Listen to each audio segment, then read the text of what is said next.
In today's episode, we're going to explore how cutting edge technology and innovative strategies are transforming good brands into cult favorites.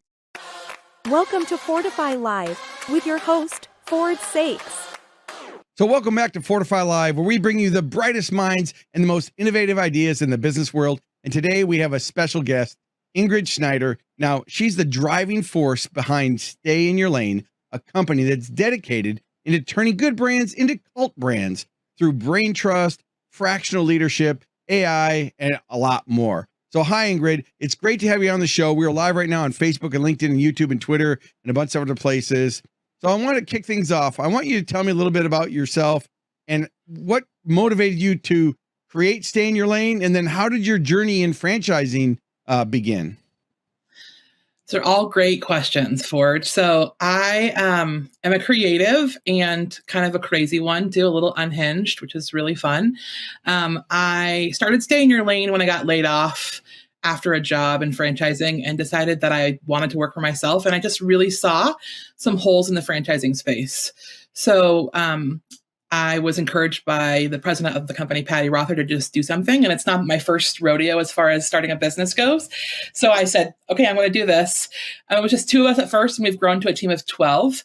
And our motto is we do make good brands, cult brands. And how we do that is by helping people stay in their lane and do what they're focused on and really drive their team forward.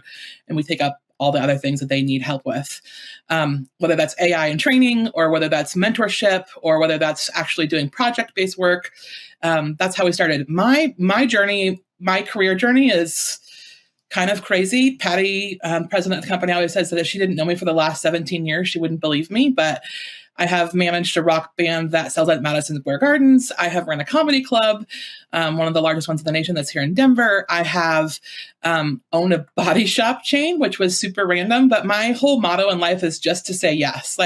And I have the figure it out gene, which actually drives my team crazy sometimes, but I love to figure things out, which is why I'm involved in the AI space, and just to move forward and do things. So the opportunity to say yes, I take a lot, even if it's just something random like opening body shops. I'm like, yeah, I can figure that out. I had no car experience, but I did. And that's kind of my life's motto, one of them at least. Well, it's interesting because, AI has been out for years and, became popular about 18 months ago. And it seems like everybody with a computer is now an expert in AI. I mean, as a keynote speaker myself, I go and I speak. In fact, I'm flying out to DC to go speak on AI tomorrow. And, every email I get is another AI webinar. And I've got another AI webinar coming up too. So I'm doing one too. But it's like everybody and their brother is now an AI expert. And what's interesting about it is they fall into two categories. They're the really techie people that are just fascinated by the technology, which to me, I would say, don't get seduced by technology. That's not going to help you. And then there's the practical applications, people like you and I that look at it. How is this going to build a customer experience? How is this going to drive leads? How is this going to help you make better decisions and be more productive? And then we got the whole class. I've done a survey at my webinar, and on a scale of 1 to 10, almost 250 people that are already registered are at a level 1 or 2. And I would think, wow, I would think they'd be higher than that. Oh, but they're not. It's really interesting, Ford. I think, what we focus on at Stay in Your Lane is really teaching people how to do the minutia of your life, like the things that you take 10, 15 minutes to do at the end of your day. And actually, my first intro to you was about 18 months ago in the Rocky Mountain AI interest group. When you spoke, I didn't know who you were.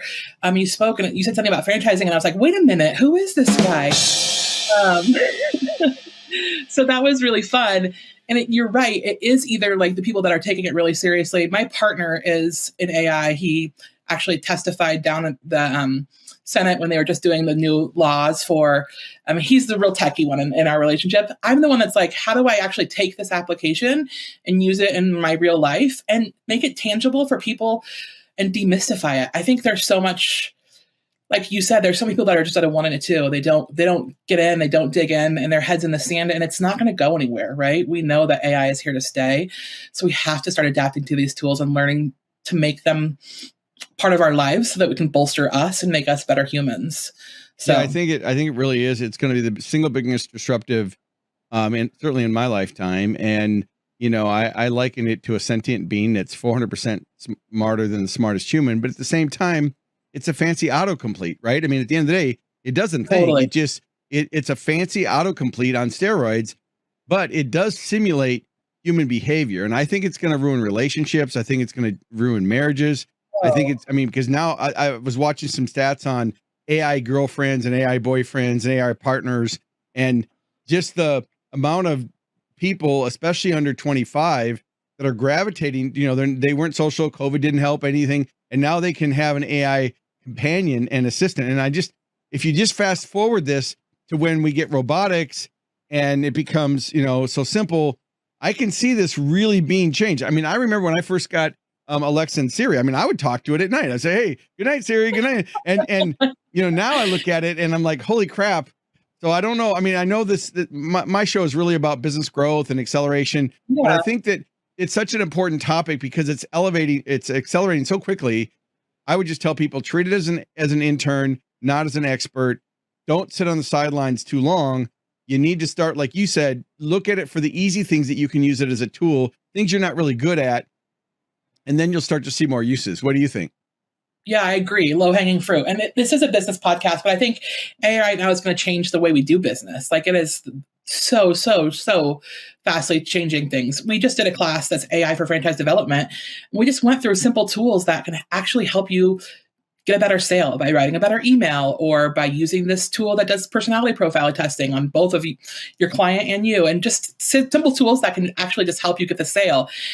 It's changing rapidly. It changes every day. Nick, our director of AI, always says this is the worst AI we're going to have. Today is the worst right. AI we're going to have, right? So it's changing every day, and we have to just keep up. It's going to change the way we do business. People are afraid of losing jobs, but I think if you're in the AI space and if you're know what's going on, yes, your job may change and it may get easier, it may get more difficult, but just knowing what's going on is the most important thing and keeping up, which can sometimes be daunting and hard. Like I remember when the internet first came out, I'm not old. I haven't always had the internet.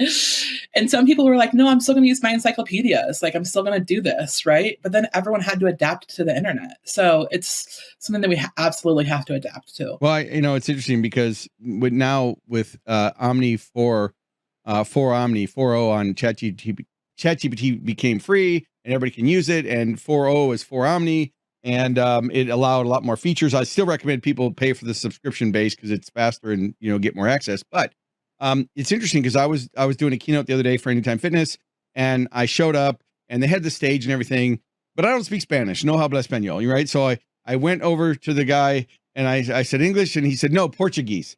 And I said, okay. And I took my phone, turned it on, and I said, hey, I want you to act as my translator. When you hear English, translate it to Portuguese. And when you hear Portuguese translated to English, do you understand? And it said, yes. And I literally held the phone up and said, hey, can I get another 8-foot table? I need one on the stage. And it literally, converted it to Portuguese super fast. And then we had this conversation. So yes, there's Google Translate, but I didn't have to type anything in. I didn't have to do anything. Honestly, so TCU, Texas Christian University, is one of our clients, and we did a huge program for them and built some stuff, and we had to translate. Patty is a native Spanish speaker on our team, and we were translating documents into Spanish using ChatGPT. It did such a better job than Google Translate, to be honest with you, and it can pick up on those little idiosyncrasies and the little idioms that are in different parts of the world. There's like 28 different dialects, right? Yeah. Right. Spanish is Spanish, but Argentine Spanish is different than this kind of Spanish. Right. Even people in California and Texas, they speak a little bit different in Spanish. So just knowing that is really cool. And those are the tasks that we need to be using AI for, and we need to be digging in. And it's that AI intuition that you have, that you were like, oh, I can use this on my phone. I speak into it all the time, Ford. It's the best. Yeah, I was driving. I did a bike race last weekend, and I was driving. I actually turned it on and had a conversation for an hour. Like it was crazy. It's so helpful because honestly, as a creative too, my best ideas either come when I'm in the shower, walking my dog, or in the car.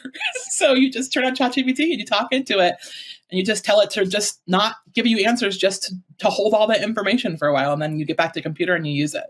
So as we shift into some other topics, I want to cover some other things. I would just tell everybody, wherever you are, whatever level you're at, be encouraged to play with it. If you think you can do it, you can go to chat.openai.com and download the one for free. And again, there's thousands. There's Copilot, there's Perplexity, there's Gemini. There's a lot of different out there, and those are just the large language models. And now there's literally hundreds of thousands of derivatives that people have gone and done. I've created a couple GPTs, which are custom instructions based on AI that I'm able to use for my books. I took my book and uploaded it and said, hey, take this book and I want you to create and be trained only on the content in this book. So whether it's for local marketing or how to boost sales. So it created a whole thing. So now if I speak, I can say, hey, everybody in the audience gets this free GPT. And it's a way to continue the learning because so many people are scared to just even do it. So that's been kind of cool. But I'm just curious. I know for you and you're, I've seen you, met you, and I know we worked with people like Scott Greenberg, our good friend, and also a client of yours. Culture is so important in franchising, especially in the groups.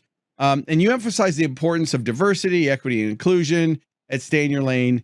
Could you share how you believe these initiatives have impacted company culture positively in franchising? Because there's a lot of there's two sides of camp, right? And I'm not political in this, so I don't want to get canceled or anything. No, but I do think it's important.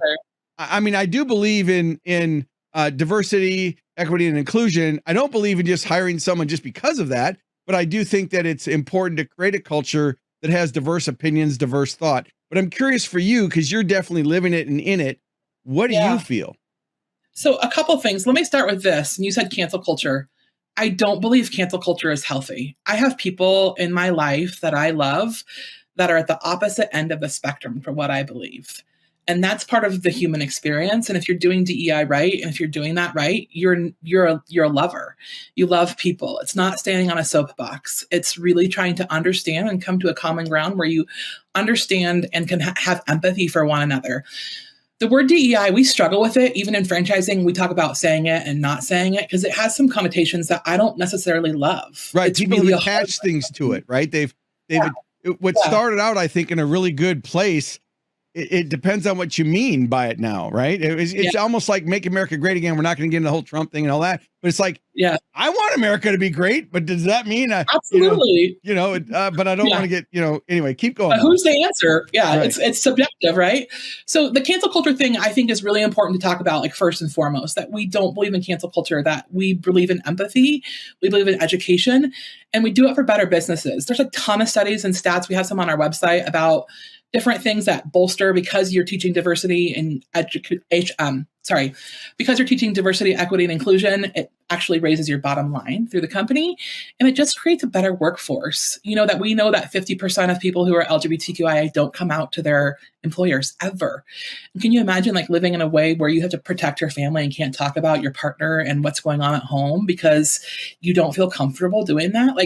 Those kinds of things. Even if you don't believe in that lifestyle or whatever you believe, just fostering a place of empathy and community and safeness. I mean, that's better workforce, right? That's a better place to work.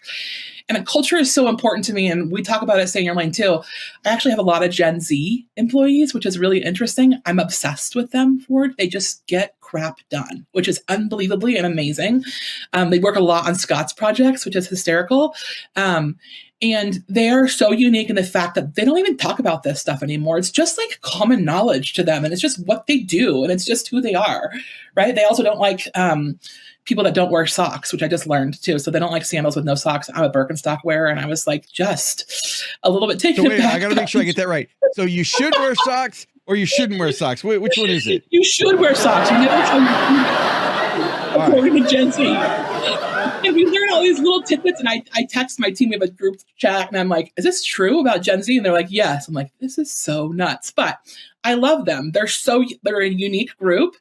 They don't have the same belief system I have, but they also have this inherited belief systems of just loving people, no matter who they are, no matter race, religion, sexuality, who they are in general. They just show up. And they show up for people. And I think that's the best way to do business. I actually wrote a post this morning, really interesting, about how women's bodies change. This is totally random, but perimenopause. And we go through really crazy things as women, through our bodies. And a lot of times that will affect the way that we sleep and the way that we work. And my best hours now are at 8 a.m. or 8 p.m. to 11 p.m. where I feel like I get the most work done. Yeah, I'm actually... Some people are either morning people or night people. I'm definitely a night person. Yeah, but our hormones change. And like, how do you foster even people with kids? Like, how do you foster these relationships with your staff, with your employees that really make it realistic for them to do life and work? I think that the days of the hustle culture are gone. And believe me, I'm a worker. Like, I work 60 hours a week, but I do that because I enjoy it. I want to do it. I'm building a business, but I don't expect anybody else to do that. I also don't expect them to answer my emails at 9 o'clock at night when I'm doing that, right? But they can answer their emails when it's convenient for them. My whole philosophy at Stay in Your Lane is get your work done. Like, just do your work. If you get it done at 9 o'clock in the morning, if you get it done at 1 o'clock in the morning, I don't care. Show up to the team meetings, be involved with the clients. Just a good place to work. Michelle Rowan once told me that a good place to work is just a really good place to work. And we all want that, right? Toxic work culture, working for people. I just wrote a huge post. I got so many inbox messages, especially from women, about leaving a toxic workplace where it's just poisonous and mourning that experience of a dream that you were sold of a great workplace, and you leave and your mental health is shot, your physical health is shot, you have been belittled and torn down. And that's not any place that I want to work. I believe in long-term redemptive relationships with people. Redemption looks at a lot of different ways. And that's my why, my personal why. And one of the reasons why I started Stay in Your Lane is like, I want people to be here, love their job, love the people they work with, get shit done, and move on. So that's a long answer to your short question. No, I think it's great. You know, I have a remote staff now. I still have Prime Concepts, which is the agency, and of course my speaking drives, you know, most of that. And you know what I've found is, you know, hire right, train to standard, coach them, and then find out what motivates them. And it's not necessarily by age. And you know, the different the different generations, excuse me, in the marketplace make their decisions based on what was going on when they were growing up. So, you know, someone like me who's a you know, end of the Gen X boomer, I think differently because of how I grew up. It doesn't mean that they're right or I'm right. It's just what was going on during your development years, and that's how you think. And so, you know, even in my presentations when I talk about this to organizations, especially in franchising, you know, because franchises have a lot of frontline staff, there are a lot of millennials, and then you've got the owners that aren't, and then there's always this conflict between the owner wants the staff to work and the worker is just like working so they can have free time. They're not really dedicated in a lot of times. And so there's always this dissension. And I always tell them, you know, the more you can understand human behavior, the better you can be at creating your culture and the better relationship you'll give to your customers. And so really it's an internal culture, but it's also an external culture. It's even like me. And we talk, you know, you and I both do work with brands, and, you know, in your case, you're saying, how do we turn good brands into cult brands? You know, for me, I tell people, you don't own your brand. Your brand is what is in the mind of your prospects. You can influence it, but you don't own it. Like, there's a lot going on right now with Chipotle, right? I mean, you've seen, you know, if you've been on TikTok or anything, you know, you know, they're going in with a camera and they're trying to show whether they're getting a good portion size or not. So much so that now he was just on the news saying, hey, our portion sizes haven't changed. So it's like they've got all this energy around something that you kind of have to, for me as a marketer, I step back and go, well, how did this start? What are you going to do to influence it? And how do you get ahead of it instead of just arguing? Because the more you argue, the more fuel you put in it. Yeah, it's about getting curious. You're absolutely right. You've got to get curious. If I was the owner or the CEO of Chipotle, I would have said, like, why are people saying this? And is this true? And are we worried about food costs? I also listened to an interview from their original CEO, and he's like, I'll tell you that we never cared about food costs when we first rolled it out. We cared about people. Like, you solve your food cost problem by just giving people the food that they want, and they're going to come back over and over and over again. You have less waste, you have less this and that. And it was just, you know, he was an interesting character. It's just getting curious. It's like, why are people thinking this, right? Like, why are they doing this? Well, and the same with DEI. Leadership changes, and then they have to, you know, every quarter they're trying to outdo the last quarter. And of course, their stock price is still going up. So that, you know, that, thank God, has gone up. I actually have some stock in it, but it's just interesting how, you know, at the end of the day, if you take care of your customer and you deliver great value, they'll do business with you. It's no different than any other thing that you sell or anything that you and I sell. You know, when anybody ever asks me a price question, I always tell them, look, you know, if you're making your decision based on price, you're probably going to make the wrong decision, or I'm probably not a good fit for you, because to me, it's about solving the problem and delivering the value. Yes, there's price. I mean, I do believe you should add value, make a profit. There's nothing wrong with making a profit. I would not say anything different than that. But at the same time, it's if you're not communicating the value, which a lot of brands don't do. So when you work with the brands, what are some of the things that you see when you work with a brand from where they are to where you get them to go? How do you help a brand cross that threshold from just being good to where their customers are a cult? Yeah, I think consistency is part of the thing, especially in franchising. We see so many brands that just don't want to hold up brand standards and they've let their franchisees do whatever they want. And we talk about McDonald's a ton. Like if you go into McDonald's, it's a McDonald's, the colors are going to be, what it's going to look like on the menu. Everything looks the same and is really the customer has the same experience everywhere you go. And my friend, Jonathan Wenning, who's the president of Shuck and Shack, who's the CEO of Shuck and Shack, was talking to me about this. And it's just the same experience in every restaurant. You know that when you go to a Shuck and Shack, people are going to just be super thrilled to see you and you're going to have a great experience. And sometimes, honestly, when I go to a restaurant and I get mediocre food, but phenomenal service, I'm thrilled. If I can get in and get out, if I'm in a rush that day, somebody takes care of me, like it's a Chili's. I don't go to Chili's, but it's just a mediocre kind of place and it's decent and I can get in and get out, but I have exceptional service. That changes the game, right? So we focus a lot on standards and just getting things down. I think that the people is the other thing that we talk about a ton, like culture. So I'm a big Marcus Lemonis fan, where he talks about people, profit, and process. Processes also, like just standardizing things. People are going to buy a business. They're not buying a franchise because it's a dream.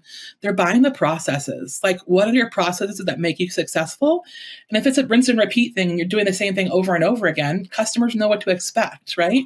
Customers at Chipotle came to expect nice portions. And when it's gone down, right now they're pissed. Yeah. And it's like me. And I will admit, I haven't spoke for Chipotle, and maybe not if they listen to this episode, but I remember going through the line and it used to be really hot and fresh and everything else. And last time the rice was real crunchy and it was cold. They didn't drain the beans before they put it. And so the bottom of the carton was disintegrated. Wet. And I'm just like, but that's a training thing, right? So and it's interesting how the little thing, but then I went through Tropical Smoothie the other day. And of course I know Charles Watson, I was able to speak for their group, and Charles was one of the best CEOs. He really was transparent with his franchisees. And I went through Tropical Smoothie and I love their egg and feta cheese wrap. I'm getting hungry now. It's close to lunch. But the service, the person, I don't want to say girl, lady, woman, but she was just so helpful and cheery and nice. And I thought to myself, man, I don't know what she's getting paid, but I'd pay her double. Like, trying to find someone, you call it the give a shit, give a poop factor. Because if they just care, hire for attitude, train for skills. And that's like you said, when you're talking about millennials, part of the reason you've had a great culture, Ingrid, is you've done a good job hiring and attracting the right people and then creating a community where they can thrive. Because you can take a good employee, put them in a bad culture and turn them into a bad employee, right? That's 100%. And I always ask people when I come on, like, what really lights your fire? Like, what gets you up in the morning? Like, is it copywriting? Like, I don't want to put people into a box of their job and be like, you have to move this widget from here to here every day. Like, do you want to learn more?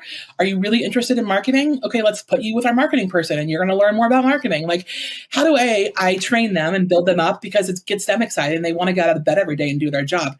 That's a rarity these days, honestly. I feel like I think the Gen Zs are better at that as far as like being motivated to do their jobs because they're doing what they want to do. But like, I'm a Gen X millennial cusp kind of person. And like, my dad was always like, your job is to work. Like, you get out of bed every morning and you go move the widget, and you've got to move the widget and you've got to make money, and then you pay your bills, and that's how it goes. Right. It wasn't about like, oh, what do you love to do? I didn't ever get that question. No, right? So it's so different. It's so different as a Gen Xer. And I think it was about making money, and now it's about just loving life and making money, but not being so focused. I think some of us are super focused on money still, but also just focused on having a happy team, having a happy culture. The money comes, all of those things come when you're doing the right thing and people are getting their SHIT done, and it's a good atmosphere. Yeah, thank you. No problem. It's my show. I can use that button a lot. I can use that button a lot. Yeah. So I'm just curious. how would you identify your ideal client, and what are you doing to get those ideal clients? Like for me, my business model, I have 5 revenue streams. So I have Prime Concepts is the agency. So underneath that, I have the speaking and training, coaching, consulting, product sales. And then when I talk about these things, people are like, I don't want to learn AI. Can you just do it? Right. So then they hire it. That's where the done for you services come in. And then of course I've got joint ventures where I've put on events and partnered with other people on fusion marketing. So that's my model. What do you do in your model for stay in your lane? Like, who's your ideal client? So I know how to refer them to you. And just tell me more. So stay in your lane really started as me being a fractional marketer. That's really where it started. And it's just grown and evolved. I think as every good business should grow and evolve, right? So we just did fractional marketing at first and then a little fractional operations. And then it's just turned into a whole fractional team. So we come in and bolster people's teams and help them for the next stage of growth.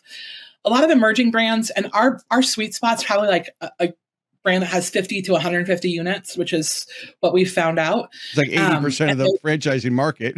Yeah, they get to a step where they're just place where they're stuck and they're kind of plateaued and they don't know how to continue to grow, right?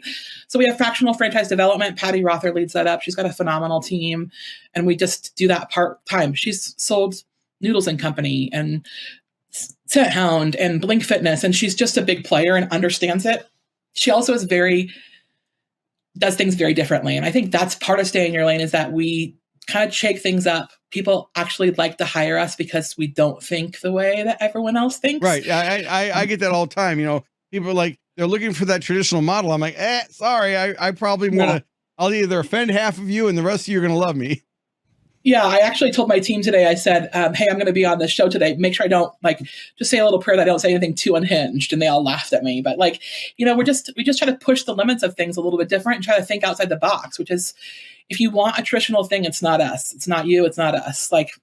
There are some things that we do traditionally, but we try to just think outside the box and really bolster your team for the next phase of growth, because obviously what you're doing traditionally isn't working, right? So that's our client. We also have project-based work, which we take on social media guides and manuals. Right now we're doing projects for Scott, which, oh my gosh, we're just building him a training program with him, and he's amazing. And it's a management training program, and we're doing all the design work on it. So there's that lane. And then we also do a lot of training and mentorship, which is something we started with the DEI, and it just kept evolving. We were using AI tools. We were talking about it on LinkedIn, and people just said, can you teach us? And I said, sure. And I really took that seriously. I think there's some bad AI teachers out there. We actually have seen some things. I went to a couple conferences. Ingrid, I was in the back going, first of all, what he was talking about was 12 months old. And it was so wrong. And the information he was giving, and then someone in the audience, actually, this was at IFA. I have to be careful what I say. Actually, I can tell you exactly I know exactly what you're talking about. And exactly. What happened is they asked him a question. They asked him a question, and he goes, well, that's a really good question. Who would like to respond? I'm like, because he didn't know the answer.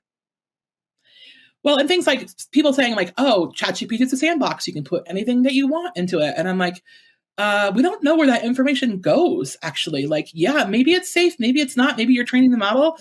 Even in private mode, there's no Yeah, I wouldn't believe any of it. I wouldn't believe any of it. I don't care what the privacy settings are. Everybody's listening. I'm not a fearmonger person at all, right? That's not me. But also I just need to be safe and have those boundaries. Yeah. So we just started teaching AI, and we wanted to do it right. And which is why I hired Nick, the director of AI, for our team.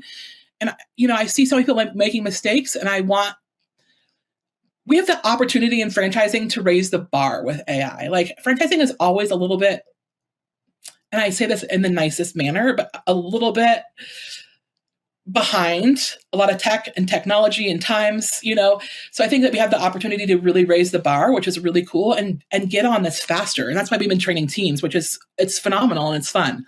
So those are our clients. Those are who we're looking for. Anyone who needs to be mentored, anyone who needs to bolster their team for the next phase of growth. We have those 3 verticals.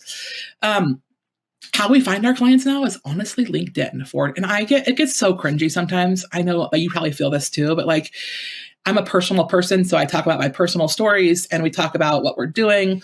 I think people need to get to know my personality and who I am and say oh yeah, we want to work with her, because I am a little unhinged and a little bit not afraid to tell the truth. Actually, got one of our favorite clients by telling their baby was ugly. Like, and it's kind of a hard thing to say, but like, yeah, I've definitely done that before.